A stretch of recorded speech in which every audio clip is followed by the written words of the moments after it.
Hello everyone, dear students. हमारा जो topic है आज का WBC है। ठीक है, WBC जिसको हम क्या बोलते हैं, श्वेत रक्त कोशिका बोलते हैं। क्या बोलते हैं? श्वेत रक्त कोशिका। श्वेत रक्त कोशिका को हम श्वेत रक्त कणिका भी बोलते हैं, क्योंकि यह कणिका में भी होती है और अकणिका में भी होती है। ठीक है, इसमें दोनों प्रकार की प्रकृति होती है, कणिका की भी होती है और अकणिका में की भी होती है। उसके बारे में हम डिस्कस करेंगे। जैसे हम बात करते हैं, थोड़ा सा बता दूं मैं आपको बेसिक। जो कणिका में होती है, जैसे न्यूट्रोफिल्स है वो कणिका में होती है, इसोनोफिल्स है वो हमारी कणिका में होती है, और बेसोफिल्स है वो कणिका में होती है, और मोनोसाइट है, लिम्फोसाइट है वो अकणिका में होती है।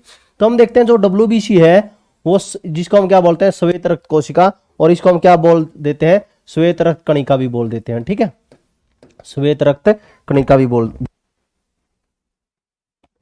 यदि हम बात करें WBC के दूसरे नाम की, इसको दूसरा नाम है हमारा ल्यूकोसाइट। क्या है? ल्यूकोसाइट, या इसको हम इस रूप से भी बोल देते हैं, कोसाइट्स। ठीक है, आप देखो जो ल्यूकोसाइट है, जैसे हमने RBC में देखा था, RBC का जो इरिथ्रोसाइट है उसके भी हमने दो बार डिवाइड किए थे। जो ल्यूको है इसको बोलते हैं व्हाइट, और साइट को हम बोलते हैं कणिका। ल्यूको को हम क्या बोलते हैं? व्हाइट। जैसे हम वहां इरिथ्रो का मतलब क्या होता है? रेड, और साइट का मतलब क्या था? कणिका। तो ग्रेन्युअल्स बोलते हैं इसको।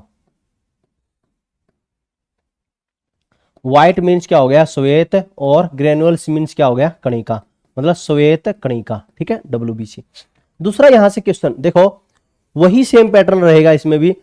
एक तो हम इसमें ये देखेंगे कि इसके अंदर है वो हमारा केंद्रक है या नहीं, इसका निर्माण कहाँ होता है, इसकी मृत्यु कहाँ होती है, और इसका जीवन काल देखेंगे। तो जीवन काल के साथ में इसमें नंबर देखेंगे भी, कितनी मानव के अंदर इसकी संख्या कितनी होती है। ठीक है, इसके बारे में हमने देखना है। देखो पहले नंबर पर हम बात करेंगे जो WBC है वो उसका कार्य क्या है। WBC सूक्ष्म जीवों को नष्ट करती है, इसलिए इसको शरीर का सैनिक कहा जाता है, police man of the body. Police man of the body is called WBC। WBC he police man of the body कहलाती है, शरीर का पुलिसकर्मी, शरीर का सैनिक कहलाती है।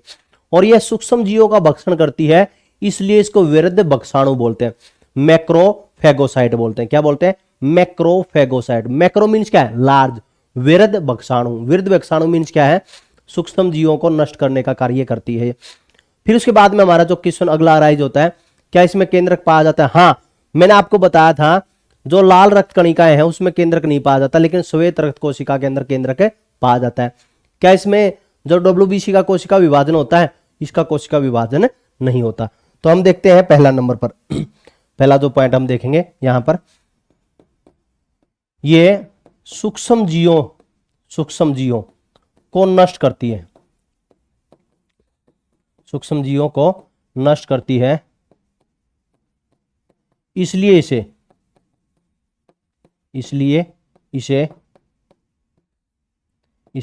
विरुद्ध भक्षाणु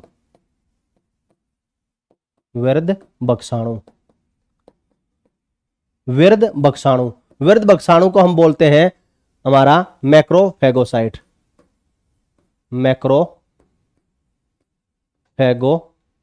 मैक्रोफेगोसाइट, ये ध्यान रखोगे आप।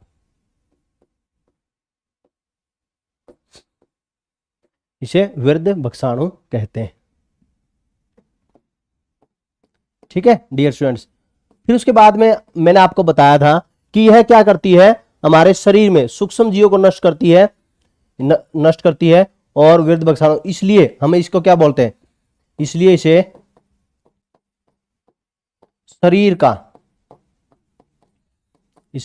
शरीर का पुलिसकर्मी कहते हैं।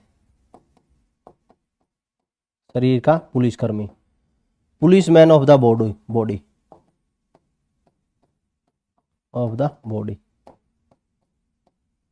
शरीर का पुलिसकर्मी कहते हैं। मतलब हमारे शरीर के अंदर एंटीबॉडी निर्माण करने का कार्य कौन करती है? WBC करती है। हमारे शरीर में एंटीबॉडी की बात की जाए तो कौन करती है? यही करती है। ठीक है, सूक्ष्म जीवों को नष्ट करती है कौन? यही। एंटीबॉडी का निर्माण करती है कौन? यही। Police man of the body यही। और क्या केंद्रक पाया जाता है? हाँ, अगला इसमें केंद्रक मीन्स क्या है? न्यूक्लियस। न्यूक्लियस मीन्स क्या है? नाभिक, नाभिक पाया जाता है।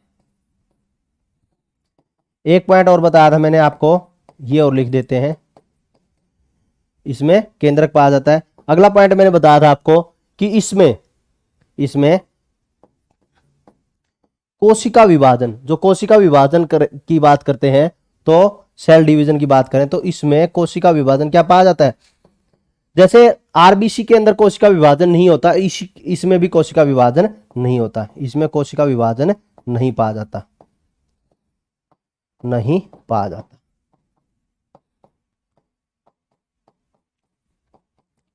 जैसे आरबीसी का निर्माण अस्थि मज्जा में हमने किया था, भी अस्थि मज्जा में भी होता है, पलिया में भी होता है, 10% हमने किया था ना। और यह भ्रूणावस्था में कहां पर होता है, और जब जन्म के समय पर निर्माण है की प्रक्रिया कहां से प्रारंभ होती है, उसमें किया था। इसी तरह से हम इसमें थोड़ा सा बस सीधा हमने देखना है कि इसका निर्माण कहां पर होता है, बस इसमें तो इतना ही देखना है। डब्ल्यूबीसी का निर्माण वेरी इंपॉर्टेंट पॉइंट है ये, डब्ल्यूबीसी का निर्माण। देखो डब्ल्यूबीसी का निर्माण है, आपने एक अपने शरीर के अंदर एक अंग सुना होगा, एक ग्रंथि सुना होगा, जो हमारी बचपन में बहुत ही एक्टिव रहती है और बुढ़ापे के अंदर है वह धीरे धीरे निष्क्रिय हो जाती है। तो हम देखते हैं उन ग्रंथियों के अंदर भी इसका निर्माण होता है। साथ ही साथ के अंदर हम देखते हैं, साथ में हम देखेंगे लिम्फ नोड, जो हमारे लिम्फ नोड है, इसमें भी इसका निर्माण होता है, और कभी कभी यकृत और पलिया में भी इसका निर्माण होता है। ठीक है, तो ये आपको ध्यान करना है। तो अस्थि मज्जा में पहले नंबर पर, अस्थि मज्जा में, अस्थि मज्जा में सबसे इंपॉर्टेंट तो यही है हमारा, बोन मैरो के अंदर इसका निर्माण होता है, बोन मैरो में। ठीक है, एक लिम्फ नोड में, लिम्फ नोड जरूर ध्यान कर लेना, लिम्फ नोड भी क्यों ध्यान कर लेना मैं बता रहा हूं, क्योंकि जो एड्स होता है, जो एड्स, लिम्फ नोड, एड्स का विषाणु है वो लिम्फ नोड में ही रहता है, और यहां पर डब्ल्यूबीसी को अपना भोजन बनाता है। तो आप देखो डब्ल्यूबीसी पर अटैक करता है, मतलब सीधी सी बात है। तो क्या मच्छर के अंदर लिम्फ नोड होता है? नहीं, मच्छर के अंदर लिम्फ नोड नहीं होता। इसी वजह से मच्छर के अंदर जब एड्स का विषाणु जाता है तो उसकी वह जीवित नहीं रह पाता, क्योंकि उसके अंदर लिम्फ नोड नहीं होता। मानव के अंदर लिम्फ नोड पाया जाता है, और लिम्फ नोड पाया जाता है तो इसी वजह से लिम्फ नोड का प्रभाव, लिम्फ नोड में डब्ल्यूबीसी का निर्माण होता है, और लिम्फ नोड पर ही डब्ल्यूबीसी का इफेक्ट पड़ना शुरू हो जाता है। ठीक है, ये बात आपको ध्यान।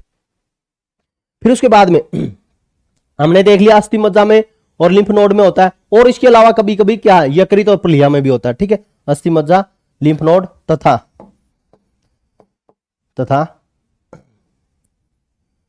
कभी कभी, ठीक है, ये ध्यान रखो, कभी कभी यकृत व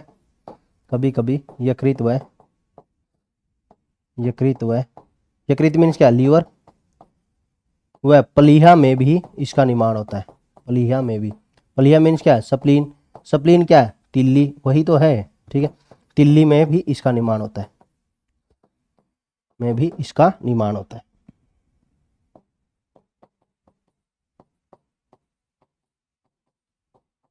मृत्यु कहां होती है, यह भी आपको ध्यान रखना है, मृत्यु रक्त में ही होती है। ठीक है, मृत्यु पूछ लिया जाए तो वो कहां होती है, मृत्यु रक्त में ही, मृत्यु रक्त में, ब्लड में ही इसकी मृत्यु हो जाती है। अब देखो बहुत ही इंपॉर्टेंट पॉइंट यहां पर एक और आ जाता है कि इसका जो संख्या है ये मानव में कितनी होती है। देखो संख्या में कई जगह पर ऐसा मिलेगा 6 से 10,000। ठीक है, संख्या इनकी जो पाई जाती है मानव में वो कितनी होती है, 6 से 10,000, 6,000 से 10,000। ठीक है, तो ये कितनी 6 से 10,000 है, ये प्रति नैनोमीटर है, सेंटीमीटर क्यूब है, मिलीमीटर क्यूब है, क्या है, तो ये ध्यान रखोगे आप, नैनोमीटर क्यूब होती है। कितनी होती है, नैनोमीटर क्यूब। ठीक है, 6 से 10,000। कई जगह पर जब पेपर में आया था तो 6 से 8,000 आ गया था ऑप्शन में, तो 6 से 8,000 भी आप कर सकते हो। ठीक है, या 6 से 8,000, 6 से 8,000 नैनोमीटर क्यूब। या कई बार एक रेलवे के एग्जाम में पूछा गया था, वो 8,000 से 10,000 था। ठीक है, 8,000 से 10,000, तो ये ध्यान रखोगे। तो क्योंकि 6 से 10,000 मैंने बता दिया ऊपर, तो इस तरह से ये वैल्यू भी हमारी हो सकती है, ठीक है, संख्या। और हम देखते हैं जो आरबीसी और डब्ल्यूबीसी में संख्या का अनुपात पूछ लिया जाए, आरबीसी व डब्ल्यूबीसी में संख्या का अनुपात पूछ लिया जाए, तो वो क्या है, 600 अनुपात 1 है। 600 अनुपात क्या है, 1 है। तो आरबीसी की संख्या क्या होती है, ज्यादा, और डब्ल्यूबीसी की संख्या मैंने बताया था आपको कम होती है, पिछली क्लास में भी बताया था, अब दोबारा बता रहा हूं, ठीक है। अब देखो यहां पर देखेंगे हम, एक बार रिवाइज सा कर लेते हैं। पहला, श्वेत रक्त कोशिका। श्वेत रक्त कोशिका को कणिका भी बोलते हैं, क्योंकि इसमें कणिका रूप में भी पाया जाता है, अकणिकाएं रूप में भी पाया जाता है। पहला पॉइंट, ल्यूकोसाइट। इसका दूसरा नाम क्या है, ल्यूकोसाइट है, और इसकी संख्या 6 से 10,000 नैनोमीटर क्यूब होती है, और आरबीसी और डब्ल्यूबीसी के बीच में अनुपात 600 अनुपात 1 होता है। यह सूक्ष्म जीवों को नष्ट करने का कार्य करती है, इसलिए इसको वृद्ध बक्साणु मैक्रोफेगोसाइट्स भी बोलते हैं। इसलिए इसे शरीर का पुलिसकर्मी भी कहते हैं, क्योंकि यह हमारे शरीर के प्रतिरक्षा तंत्र को मजबूत करने का कार्य करता है। इसमें केंद्र के नाभिक पाया जाता है, और इसमें कोशिका विभाजन नहीं होता, कोशिका विभाजन नहीं होता, ठीक है, कोशिका विभाजन नहीं होता, कोशिका का विभाजन इसमें नहीं होता है, ये बात आपको ध्यान रखनी है, कोशिका विभाजन नहीं होता। सेल डिवीजन इसमें नहीं पाया जाता। कोशिका विभाजन मीन्स क्या है, सेल डिवीजन। डब्ल्यूबीसी का निर्माण अस्थि मज्जा में, लिम्फ नोड में, और कभी कभी यकृत व प्लीहा में, मतलब प्लीहा मीन्स क्या, तिल्ली के अंदर भी इसका होता है, ठीक है। और मुख्य रूप से क्या, अस्थि मज्जा में और लिम्फ नोड के अंदर भी हमारा होता है। आपको यह ध्यान होना चाहिए, जो मानव के अंदर है, जो मानव के अंदर आप देखोगे बहुत सारी ग्रंथियां हैं। मुख्य रूप से हम देखते हैं जो बचपन के अंदर बहुत सारी ग्रंथियां ऐसी होती हैं जो एक्टिव रहती है, और उस समय पर भी वो है लिम्फोसाइट का निर्माण करने का कार्य करती है। वो किसका करती है, लिम्फोसाइट का। जैसे आपसे ये पूछ ले भी कौन सी करती है, जैसे थाइमस ग्रंथि है, थाइमस ग्लैंड, थाइमोस ग्लैंड है, ये डब्ल्यूबीसी का एक प्रकार है, जो लिम्फोसाइट उसका निर्माण करने में कार्य करती है। जो थाइमस ग्रंथि है मानव के अंदर एंटीबॉडी का निर्माण करती है, और बचपन में यह क्रियाशील होती है, और बुढ़ापे के अंदर यह निष्क्रिय हो जाती है, ठीक है। तो इसी वजह से थाइमस ग्लैंड है के बारे में क्वेश्चन भी पूछे जाते हैं, उसके बारे में हम डिस्कस भी कर चुके हैं। फिर हम देखेंगे मृत्यु। मृत्यु कहां होती है, रक्त में ही इसकी मृत्यु होती है, ठीक है। फिर उसके बाद में हम देखेंगे इसका जीवन काल। क्या देखेंगे, इसका जीवन काल।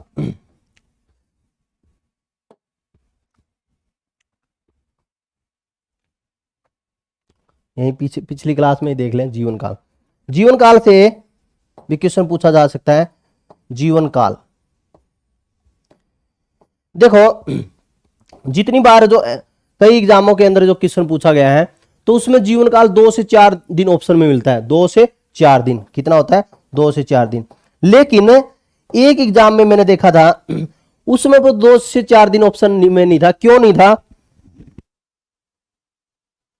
2 से 4 दिन ही ऑप्शन में नहीं था, तो 10 से 12 दिन था। क्यों था वो, क्योंकि आप देखोगे जो डब्ल्यूबीसी के बहुत सारे प्रकार, जैसे न्यूट्रोफिल्स हो गया, इनोफिल्स कणिकाएं हो गया, बेसोफिल्स हो गया, लिम्फोसाइट हो गया, मोनोसाइट हो गया, ये सारे इसी के प्रकार है। तो इसी वजह से टोटल इसका हम क्या देख लेते हैं, 10 से 12 दिन।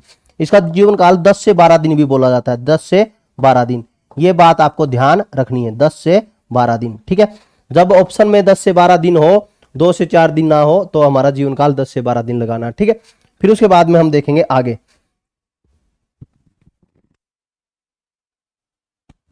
अगला है हमारा ल्यूकोसाइटोसिस। क्या है, ल्यूकोसाइटोसिस। ल्यूकोसाइटोसिस क्या है, ये हमको समझना है। ल्यूकोसाइटोसिस होता है डब्ल्यूबीसी की संख्या, डब्ल्यूबीसी की संख्या में जब वृद्धि होती है, उसी को हम क्या बोलते हैं, ल्यूकोसाइटिस बोलते हैं। क्या बोलते हैं, ल्यूकोसाइटोसिस बोलते हैं। तो हम देखते हैं ल्यूकोसाइटोसिस है, इसकी संख्या हमारी बढ़ना जब शुरू होती है, तो उसी को हम क्या बोलते हैं, ल्यूकोसाइटिस। एक होता है ल्यूकोपीनिया। क्या होता है, ल्यूकोपीनिया। जब डब्ल्यूबीसी की संख्या में कमी हो जाती है, उसी को हम क्या बोलते हैं, ल्यूकोपीनिया बोलते हैं, ठीक है। ल्यूकोपीनिया है, हम देखते हैं मुख्य रूप से जो कुछ रोग हैं उनमें ऐसा होता है कि डब्ल्यूबीसी की संख्या कम होने शुरू हो जाती है। जैसे एड्स के अंदर, एड्स के अंदर है डब्ल्यूबीसी पर प्रभाव ज्यादा बढ़ता है, और उसमें डब्ल्यूबीसी की संख्या में कमी होना शुरू हो जाती है।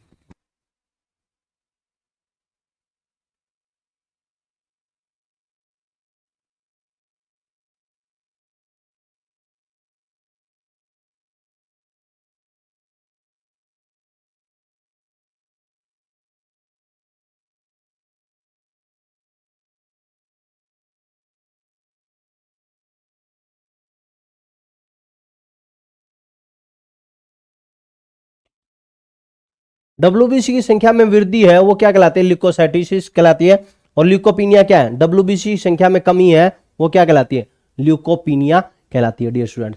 तो हम देखते हैं पहले ल्यूकोसाइटोसिस। ल्यूकोसाइटिस कहां देखा जाता है, ल्यूकोसाइटिस देखा जाता है जैसे एलर्जी है, एलर्जी में इसकी संख्या है वो बढ़ जाती है, लेकिन हजारों में संख्या बढ़ती है तो हमारी क्या है, वो क्या हमारी ल्यूकोसाइट्स है। जब संख्या लाखों में बढ़ जाए तो ल्यूकोकेमिया क्या है, ल्यूकेकेमिया। ल्यूकेमिया है जो ल्यूकेमिया जिसको हम ब्लड कैंसर बोलते हैं, तो इसमें तो बहुत ही ज्यादा संख्या बढ़ना शुरू हो जाती है।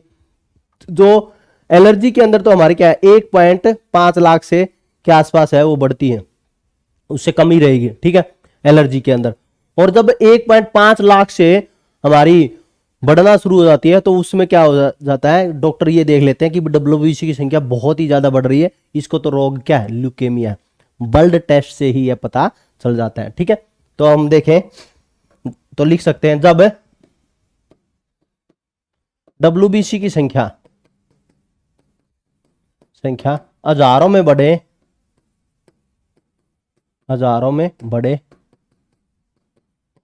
तो एलर्जी की शिकायत है।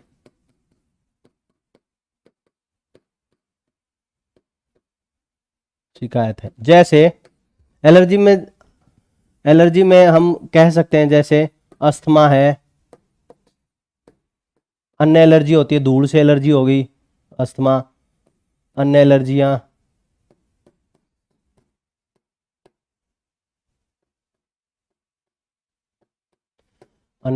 हैं, ठीक है। और किसी कृमि से एलर्जी, कई बार कईयों को किसी कृमि से, वर्म से भी एलर्जी हो जाती है, कृमि से एलर्जी। जब संख्या, अगला पॉइंट है, जब संख्या लाखों में बढ़ जाए, जब संख्या लाखों में बढ़े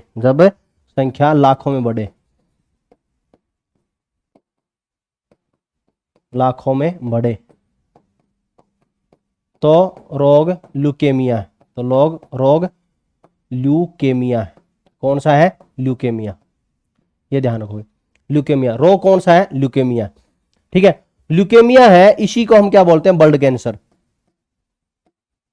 इसी को ब्लड कैंसर कहते हैं, ठीक है। अब अगला है ल्यूकोपीनिया, WBC की संख्या में कमी, तो क्या होता है, एड्स में WBC में कमी आती है। और मुख्य रूप से आप देखोगे लिम्फोसाइट पर प्रभाव पड़ता है, लिम्फोसाइट है उस पर प्रभाव पड़ता है, ठीक है, ये ध्यान रखोगे। WBC में कमी, लिम्फोसाइट में कमी, लिख देता हूं मैं, लिम्फोसाइट में कमी।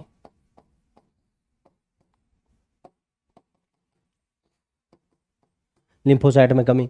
और इसमें क्या जो होता है, जो एड्स का विषाणु है, एड्स का विषाणु लिम्फ नोड में रहता है। कहां रहता है, लिम्फ नोड में रहता है,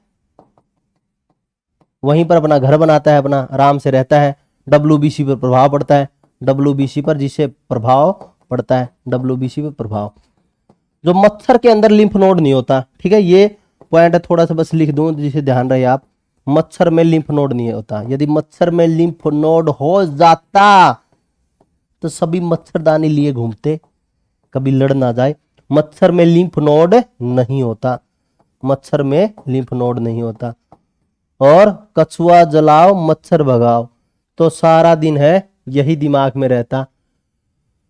किसी की तरफ से हमला हुआ है तो ये कहेंगे फिर उस समय पर मच्छरों का हमला है, उस देश ने किया है हमारे ऊपर, हमारे अंदर ये बीमारी फैलाने की कोशिश कर रहे हैं, तो मच्छरों का प्रकोप होता। तो प्रकृति ने देखो कितना बढ़िया सिस्टम किया है कि किस तरह से प्रकृति को पता ही होगा कि मच्छरों के अंदर लिम्फ नोड नहीं देना है ना, भगवान ने कि, और एक बीमारी ऐसी आएगी, एड्स होगी, और एड्स रोग होगा, उसके अंदर लिम्फ नोड के अंदर वह विषाणु रहा होगा। तो प्रकृति ने कितना बढ़िया डिसाइड किया है, तो जबरदस्त है।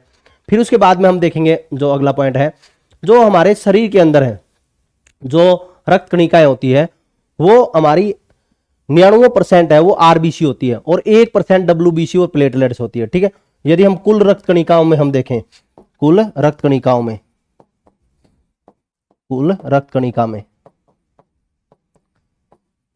99% है, लगभग लगभग 99%, लगभग 99% हमारी आरबीसी होती है, आरबीसी।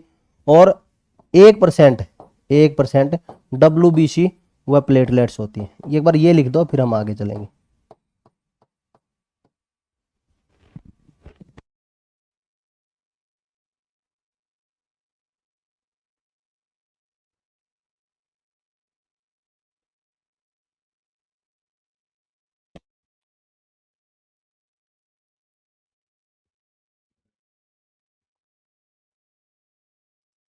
गैप कर लो इसमें थोड़ा सा, वह है ये, वह प्लेटलेट्स।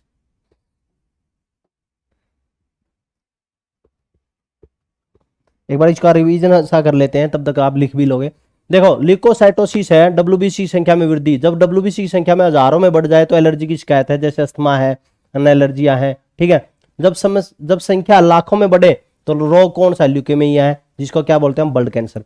फिर उसके बाद में ल्यूकोपीनिया, ल्यूकोपीनिया क्या, डब्ल्यूबीसी संख्या में कमी है, वो क्या कहलाती है, ल्यूकोपीनिया कहलाती है। एड्स में डब्ल्यूबीसी में कमी आती है, और डब्ल्यूबीसी में भी किस में कमी आती है, लिम्फोसाइट में कमी आती है। एड्स का विषाणु लिम्फ नोड में रहता है, डब्ल्यूबीसी पर प्रभाव डालता है, और मच्छर में लिम्फ नोड नहीं होता। कुल रक्त कणिका में हम देखते हैं तो लगभग 99% क्या, आरबीसी, और 1% डब्ल्यूबीसी व प्लेटलेट्स होती है, ठीक है। ये बात आपको थोड़ी सी ध्यान रखनी है। फिर उसके बाद में हम देखते हैं आगे, हम देखते हैं यहां पर डब्ल्यूबीसी के प्रकार देखेंगे। क्या देखेंगे, डब्ल्यूबीसी के प्रकार। डब्ल्यूबीसी के प्रकार में हम बात करेंगे, डब्ल्यूबीसी के प्रकार में, तो टाइप्स ऑफ डब्ल्यूबीसी। डब्ल्यूबीसी के प्रकार है वो दो प्रकार की होती है। डब्ल्यूबीसी कितने प्रकार की, दो प्रकार की। एक तो होती है कणिका में, क्या होती है, कणिका में ग्रेन्यू, क्या होता है, ग्रेनुलोसाइट होता है, क्या होता है, ग्रेनुलोसाइट। एक होती है अकणिका में, जिसको हम क्या बोलते हैं, एग्रेनुलोसाइट्स, ठीक है।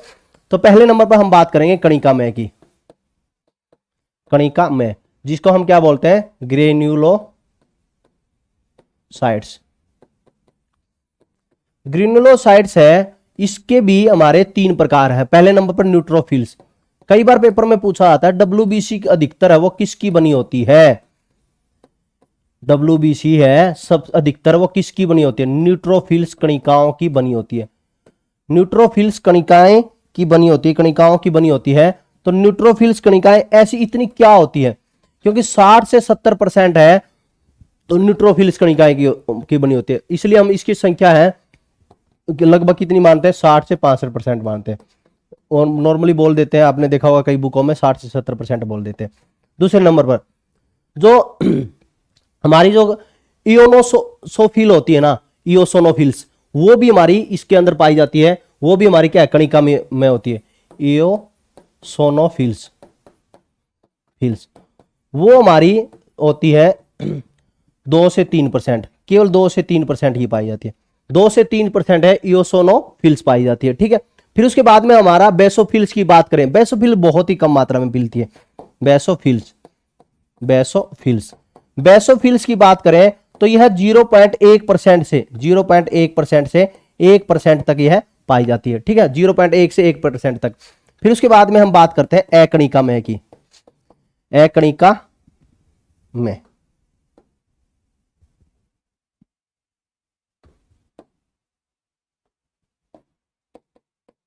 कणिका में, इसको हम क्या बोलते हैं, एग्रेनुलोसाइट।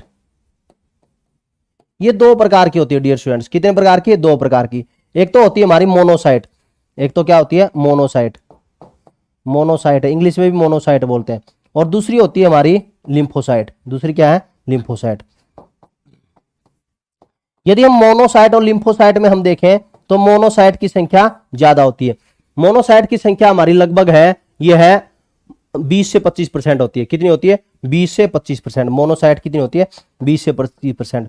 और लिम्फोसाइट की बात करें तो वह कितनी होती है, 6 से 8%, ठीक है। एक बार ये लिख दो फिर आगे चलेंगे।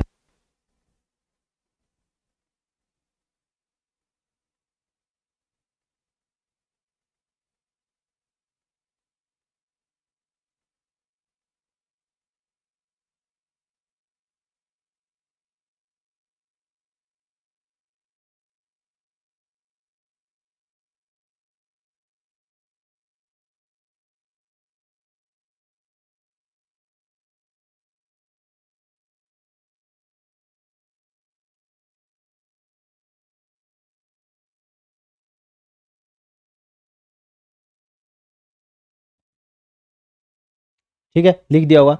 अब देखो यहां पर डियर स्टूडेंट्स, डब्ल्यूबीसी के प्रकार देखा हमने, तो डब्ल्यूबीसी के प्रकार में न्यूट्रोफिल्स कणिकाएं हैं वो सबसे ज्यादा होती है, आपको पता देखो यहां से वैसे आंकड़ों से पता चल रहा है। और सबसे कम कौन सी होती है, बेसोफिल्स। एक तो ये ध्यान रखना है। दूसरा ध्यान ये रखना है, तो हमारे जो शरीर के अंदर जो डब्ल्यूबीसी होती है, जो डब्ल्यूबीसी है इसका आकार है वो अनियमित होता है। डब्ल्यूबीसी का आकार क्या है, अनियमित है डब्ल्यूबीसी का आकार। तो अमीबा की तरह होता है, डब्ल्यूबीसी का आकार अनियमित है, डब्ल्यूबीसी का आकार अनियमित, आकार अनियमित होता है। और अनियमित है और अमीबा के आकार का होता है, अमीबा के आकार का, ठीक है, अमीबा के आकार का, ये ध्यान रखना है। दूसरा यहां पर एक ध्यान और रखना है आपको, जो डब्ल्यूबीसी होती है यह आरबीसी से बड़ी होती है, आरबीसी से बड़ी, आरबीसी से बड़ी होती है। तो हम देखते हैं ये सबसे बड़ी होती है हमारी आरबीसी डब्ल्यूबीसी प्लेटलेट्स में हम देखें तो सबसे बड़ी कौन सी है, डब्ल्यूबीसी होती है, ठीक है। तो सबसे बड़ी कणिका पूछी जाए तो सबसे बड़ी कणिका, तीनों कणिकाओं में से सबसे बड़ी कणिका यही है, डब्ल्यूबीसी, ठीक है। वैसे बताना चाहिए था मुझे सबसे ऊपर, लेकिन यहां बता रहा हूं 2 पॉइंट, ठीक है। फिर यहां पर आपने ये सारी चीजें बड़ी छोटी की बात आई थी तो इसीलिए वजह से ये मुझे ध्यान आ गया, ठीक है। फिर आगे देखेंगे हम कणिका में, कणिका में न्यूट्रोफिल्स देखेंगे सबसे पहले, ठीक है। क्या देखेंगे, न्यूट्रोफिल्स। देखो जो न्यूट्रोफिल्स है मैंने बताया था आपको कितनी होती है, 60 से 65% होती है। कितनी होती है, 60 से 65%। एक तो ये कॉन्सेप्ट इसमें ध्यान रखना है। दूसरा है शरीर के अंदर सर्वाधिक जो पाई जाती है वो कौन सी पाई जाती है, डब्ल्यूबीसी यही पाई जाती है। तीसरा पॉइंट यह है मुख्य रूप से क्या करती है, भक्षण का कार्य करती है। इसको भी एक तो इसको एक मोनोसाइट को, न्यूट्रोफिल्स में एक तो मोनोसाइट को, सॉरी डब्ल्यूबीसी में एक तो मोनोसाइट को एक न्यूट्रोफिल्स को, ये ध्यान रखना है। ये वृद्ध भक्षाणु होती है, मैक्रोफेगस होती है, ठीक है। ये पॉइंट आपको सबसे ज्यादा ध्यान रखना है। और इसके अंदर जो आपको सभी को ध्यान होना चाहिए, जो लाइसोसोम होते हैं, लाइसोसोम, कोशिका के अंदर क्या होता है, लाइसोसोम। लाइसोसोम को हम क्या बोलते हैं, शमशान घाट है भाई, ये तो कब्रिस्तान है, ठीक है। तो इसके अंदर लाइसोसोम की मात्रा ज्यादा होती है। जितनी भी न्यूट्रोफिल्स और मोनोसाइट आप देखोगे उसमें सर्वाधिक मात्रा में क्या पाया जाता है, एक तो माइटोकॉन्ड्रिया भी पाए जाते हैं और लाइसोसोम भी पाए जाते हैं, ठीक है। ये पॉइंट आपको ध्यान रखना है। तो लिखोगे इसमें ये सर्वाधिक मात्रा में, ये सर्वाधिक मात्रा में पाई जाने वाली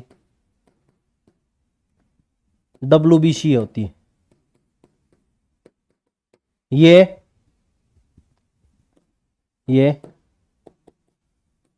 जीवों के, सूक्ष्म जीवों के, ये सूक्ष्म जीवों के भक्षण का कार्य करती है, ओके, भक्षण का कार्य करती है। इसलिए इसे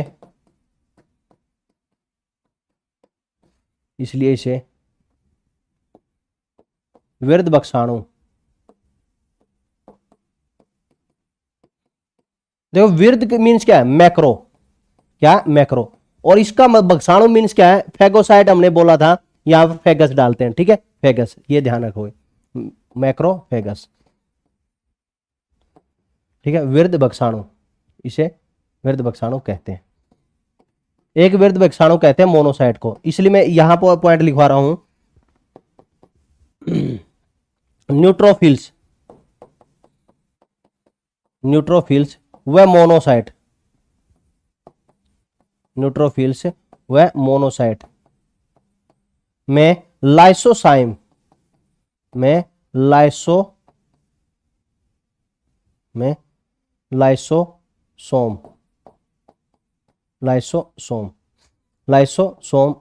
व माइटोकॉन्ड्रिया की मात्रा ज्यादा होती है, माइटोकॉन्ड्रिया की मात्रा ज्यादा होती है,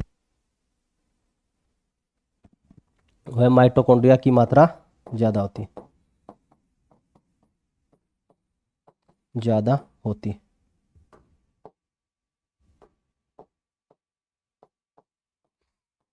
ठीक है, ये लिख दो, फिर हम आगे चलेंगे।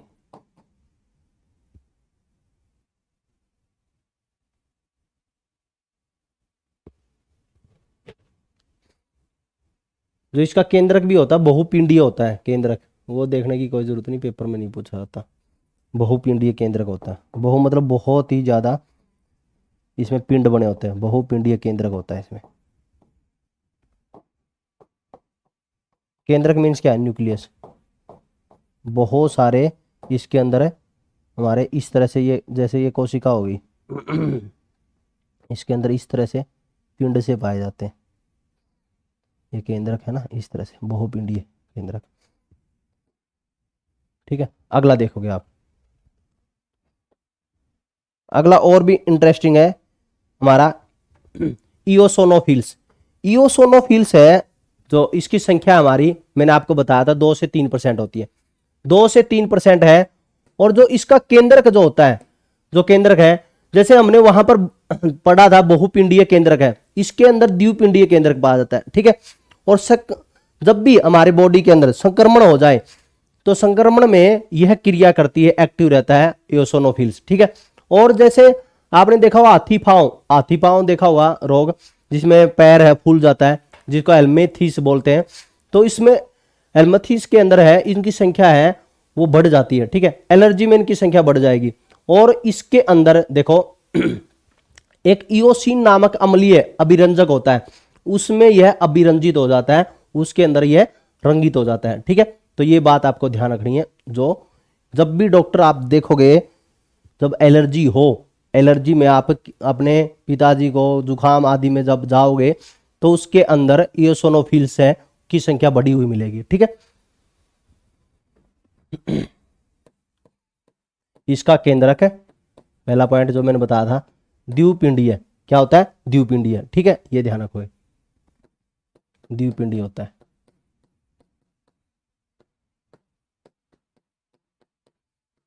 द्विपिंडीय मीन्स क्या है? जैसे ये हमारी कोशिका है, इसमें एक पिंडीय और दो पिंडीय, बस।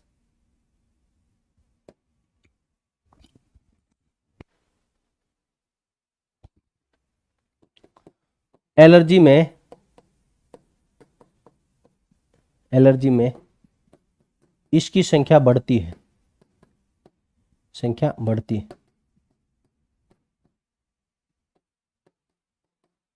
है। जैसे अस्थमा व कृमि के संक्रमण से,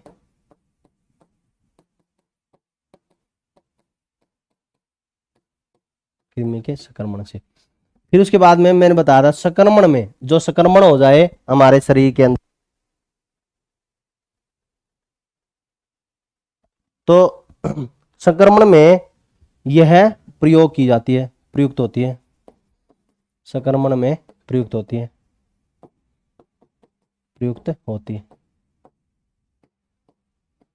और हाथी पांव के बारे में बताया था मैंने, ये आपको पॉइंट है वो ध्यान रखना है, जिसको हम क्या बोलते हैं? एल्मीथीज।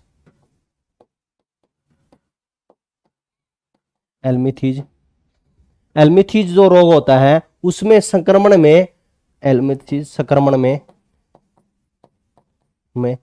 ये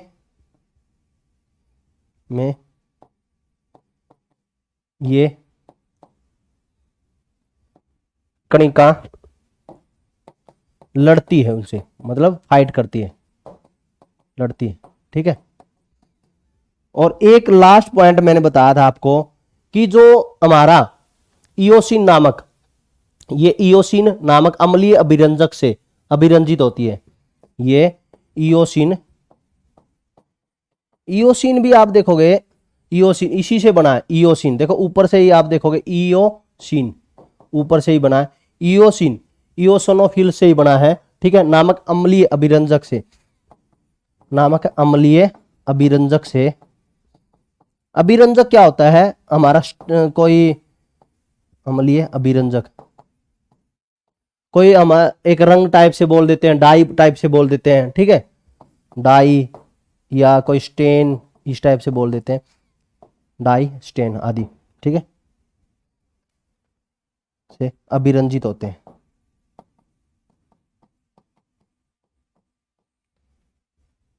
होती। ठीक है, लिख दो आप एक बार, फिर हम आगे चलेंगे।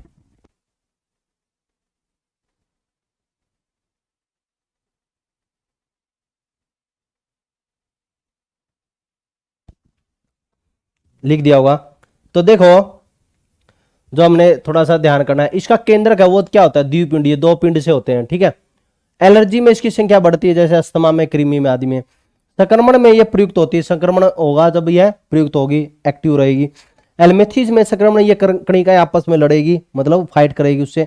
ये इयोसिन नामक अम्लीय अभिरंजक से, अभिरंजक मतलब डाई होती है, उसी से अभिरंजित हो जाती है, इयोसिन नामक अम्लीय अभिरंजक से, ठीक है, ये ध्यान रखना है। फिर हमारा हमारा लास्ट इसके अंदर है बेसोफिल्स। कौन सा है, बेसोफिल्स। बेसोफिल्स के अंदर हम देखेंगे, बेसोफिल्स के अंदर एक अभिरंजक और आ जाता है जिसको हम मिथाइल ब्लू बोलते हैं, नामक, वो अक्षारीय है, वहां पर तो अम्लीय था, ये मिथाइल ब्लू है, वह अक्षारीय पदार्थ जो है मिथाइल ब्लू, उससे अभिरंजित होती है, ठीक है। और दूसरा, इसकी संख्या है बहुत ही कम होती है, 0.1 से 1%, ठीक है।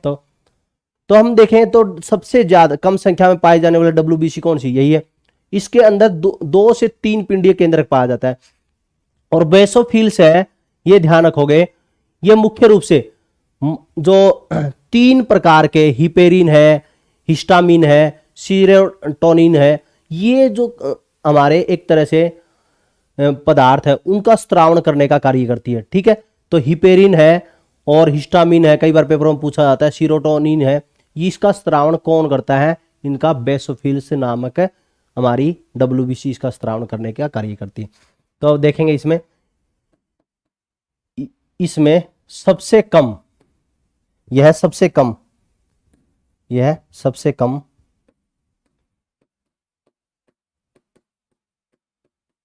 मात्रा में पाई जाने वाले डब्ल्यूबीसी है, जाने वाली डब्ल्यूबीसी है, ठीक है। फिर उसके बाद में अगला पॉइंट हमारा,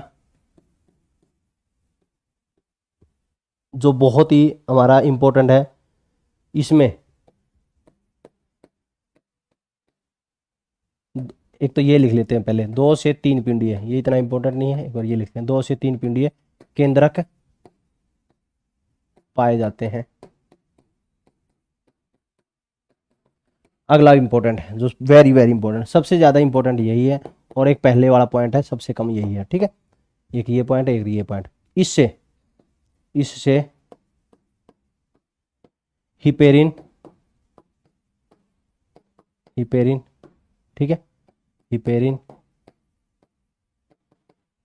हिस्टामिन,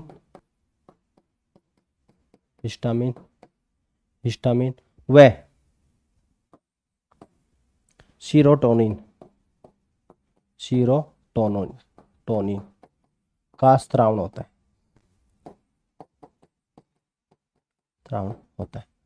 वैसे तो ये तीनों है ना, जो हिस्टामिन है, इपेरिन है और सीरोटोनिन है, इसका जो स्त्रावण है ये मास्ट सेल से स्त्रावण होता है। किससे होता है, मास्ट मीन्स क्या, मसल सेल, तो मसल सेल के द्वारा स्त्रावित होता है, मास्ट सेल द्वारा स्त्रावित होता है, तो मास्ट सेल है, ये किस में होती है, हमारी रक्त के में होती है, स्त्रावित होता है। कई बार आपने, कई बच्चे पूछते हैं, कहा कि सर ये बताओ हिपेरिन कहां से हमारा निकलता है, तो मास्ट सेल से। मास्ट सेल क्या है, रक्त की कोशिकाओं से निकलता है, ठीक है, उसके अंदर यह पाया जाता है, ठीक है। ये हमारा इंपॉर्टेंट पॉइंट है, हिपेरिन है, हिस्टामिन है, सीरोटोनिन का स्त्रावण होता है।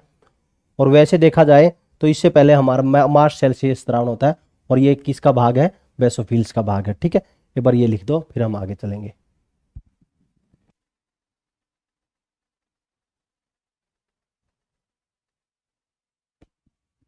लिख दिया होगा आपने, इसमें कोई लंबी चौड़ी बात नहीं थी, 2 ही पॉइंट थे मेन इंपॉर्टेंट, ये हिपेरिन, सेरोटोनिन और हिस्टामिन, ठीक है।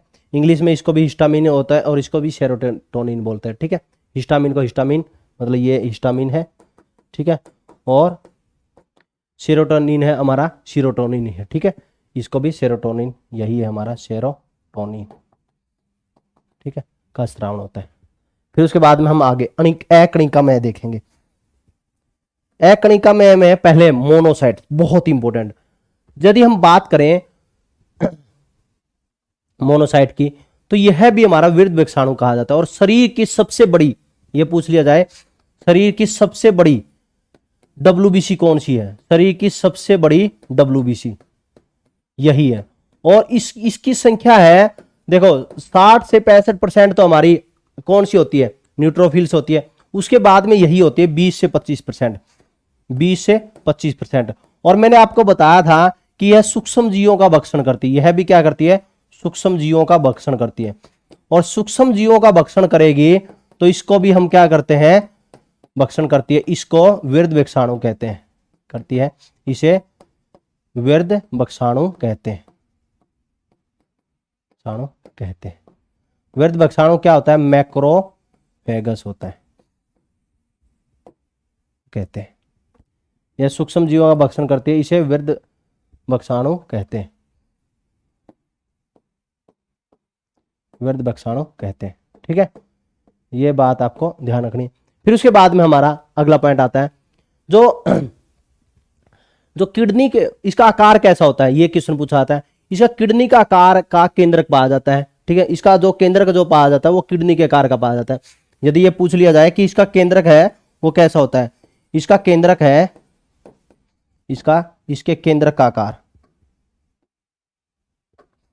इसके केंद्रक का आकार, केंद्रक मीन्स क्या है पता है सभी को अभी? तो न्यूक्लियस का आकार किडनी का जैसा होता है, किडनी।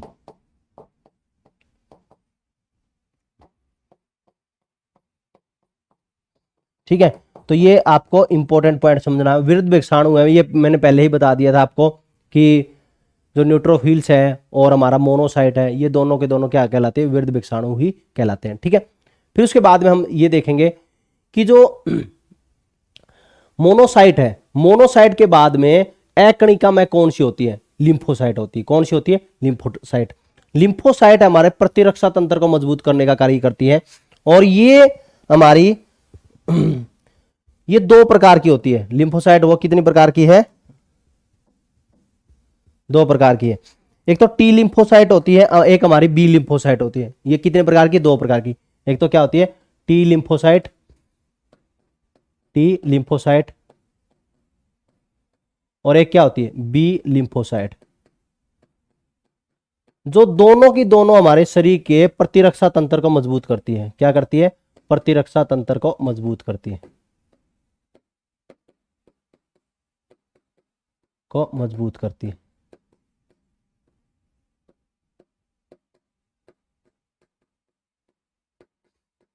प्रतिरक्षा तंत्र को मजबूत करने का कार्य कौन करती है? टी लिम्फोसाइट और बी लिम्फोसाइट। जो बी और टी है दोनों के दिनों, इनका निर्माण है दोनों का, बी और टी का दोनों का, लिख देता हूं मैं, टी व बी लिम्फोसाइट का निर्माण। ये मैंने आपको बताया भी था क्लास में। तो एक तो हमारी जो ग्रंथि है, थाइमस ग्रंथि, उसके अंदर होता है, एक लसिका गांठ के अंदर होता है, एक पलिया के अंदर होता है और एक अस्थि मज्जा के अंदर होता है। ठीक है, ये ध्यान रखो। तो सबसे पहले है आप जो सबसे महत्वपूर्ण है हमारी थाइमस ग्रंथि, वो भी ध्यान रखोगे। ठीक है, टी व बी लिम्फोसाइट का निर्माण थाइमस ग्रंथि, थाइमस ग्लैंड लिख देता हूं मैं ब्रैकेट में। ठीक है, थाइमस पता ही है आपको, थाइमस ग्रंथि, लसिका गांठ हो, लसिका लिम्फ होती है, लसिका गांठों, और पलिया, सप्लीन होता है पलिया, वह अस्थि मज्जा, बोन मैरो में होता है, में होता है। ठीक है, यह ध्यान रखना है अपने को। जो टी व बी लिम्फोसाइट का निर्माण है थाइमस ग्रंथि में, लसिका गांठों, पलिया व अस्थि मज्जा के अंदर होता है। ठीक है, ये सबको ध्यान रखना है। ठीक है, फिर उसके बाद में हम डियर स्टूडेंट हम देखेंगे जो टी है, जो टी लिम्फोसाइट है हमारी टी लिम्फोसाइट, यह हमारी 2 प्रकार की होती है। और लिम्फोसाइट की संख्या कितनी होती है? 6 से 8%। ये और देख लेते हैं, इसकी संख्या कितनी होती है? 6 से 8% होती है। ठीक है, 6 से 8%। फिर उसके बाद में हम देखेंगे टी लिम्फोसाइट के प्रकार। T lymphocyte, T lymphocyte. एक टी हेल्पर का नाम सुना होगा, टी हेल्पर, ये बहुत ही ज्यादा मदद करती है। टी हेल्पर, टी हेल्पर जो एड्स में इसी के संख्या में कमी आती है। जो टी हेल्पर कई बार पेपरों में पूछा जाता है कि एड्स के अंदर है किस प्रकार की कोशिका में कमी आती है, टी हेल्पर में कमी आती है। एक तो होती है टी हेल्पर कोशिका, टी हेल्पर, टी सहायक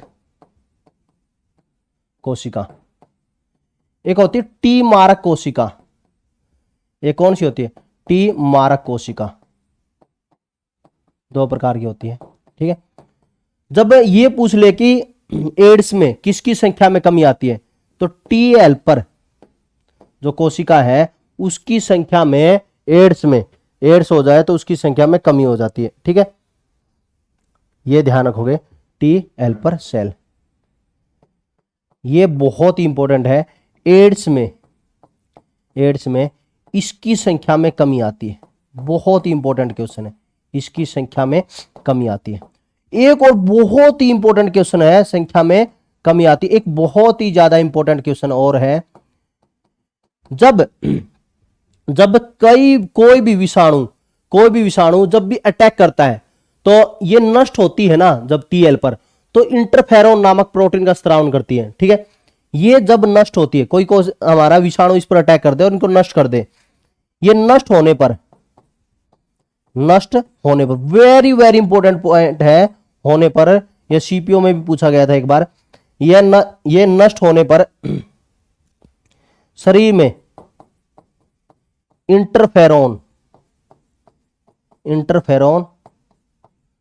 नामक प्रोटीन का स्त्रावन करती है,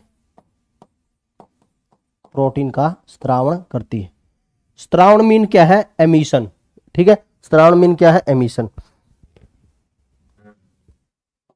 स्त्रावन करती।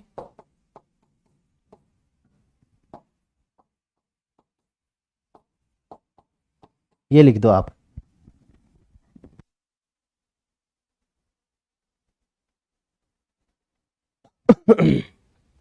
थोड़ी सी तबीयत है, डाउन थी, और फिर भी मैंने सोचा चलो क्लास ले लेते हैं।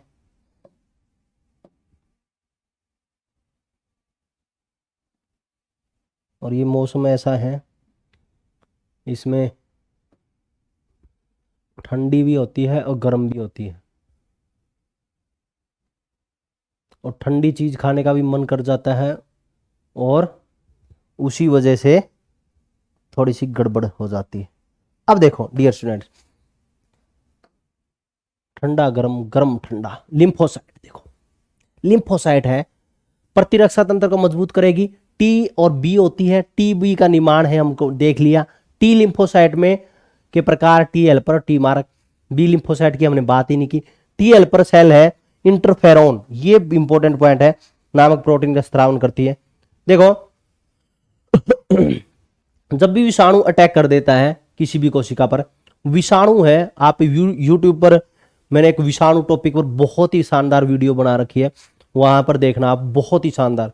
उसमें विषाणु को बिल्कुल अधेड़ के समझा भी रखा है, चीर फाड़ कर रखी विषाणु की, बिल्कुल अच्छी तरह से बता भी रखा है।